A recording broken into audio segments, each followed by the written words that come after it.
আসসালামু আলাইকুম ওয়া রাহমাতুল্লাহি ওয়া বারাকাতুহু। আমার সম্মানিত দর্শকবৃন্দ, খুবই চমৎকার একটি বিষয় নিয়ে আপনাদের সামনে উপস্থিত হয়েছি। আমার এই বিষয়টি যদি আপনাদের নিকট ভালো লাগে তাহলে লাইক, কমেন্ট, শেয়ার এবং সাবস্ক্রাইবের মাধ্যমে আমাকে সহযোগিতা করবেন, যাতে পরবর্তীতে নতুন নতুন ভিডিও নিয়ে আপনাদের সামনে উপস্থিত হতে পারি।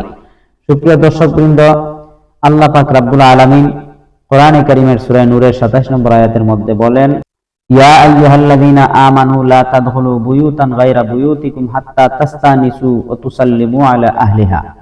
এই আয়াতে কারিমার মধ্যে আল্লাহ পাক রব্বুল আলামিন বলেন, তোমরা কেউ কারো গৃহে অনুমতি ছাড়া প্রবেশ করবে না। তাহলে এই আয়াত দ্বারা বোঝা গেল, কারো গৃহে, কারো বাড়িতে, কারো রুমে প্রবেশ করতে হলে সর্বপ্রথম কি করতে হবে? অনুমতি নিতে হবে। অনুমতি ছাড়া কারো গৃহে প্রবেশ করা যাবে না। কেন যাবে না? এই বিষয়ে আমি সহিহ বুখারী শরীফ থেকে একটি হাদিস আপনাদের সামনে তুলে ধরব। আমাদের প্রিয় নবী সাল্লাল্লাহু আলাইহি ওয়াসাল্লামের হাদিস এটি। হযরত আনাস ইবনে মালিক রাদিয়াল্লাহু তাআলা থেকে বর্ণিত।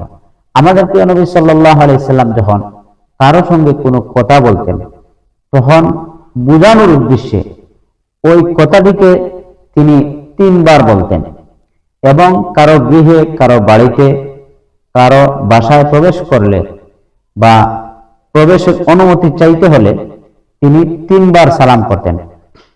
প্রথমে সালাম করলে জবাব না আসলে দ্বিতীয়বার সালাম করতেন, দ্বিতীয়বার সালাম করার পর জবাব না আসলে তৃতীয়বার সালাম করতেন।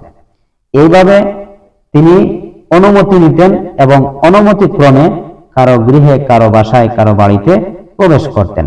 সুপ্রিয় দর্শকবৃন্দ, কোরআনে কারীমের আয়াত এবং হাদিসের দ্বারা আমরা এটুকুই বুঝতে পারলাম যে কারো গৃহে, কারো ঘরে, কারো রুমে প্রবেশ করতে হলে অনুমতি ছাড়া প্রবেশ করা ইসলামের বিধিবিধানের ভিতরে নেই, ইসলামের বিধিবিধানের বাহিরে।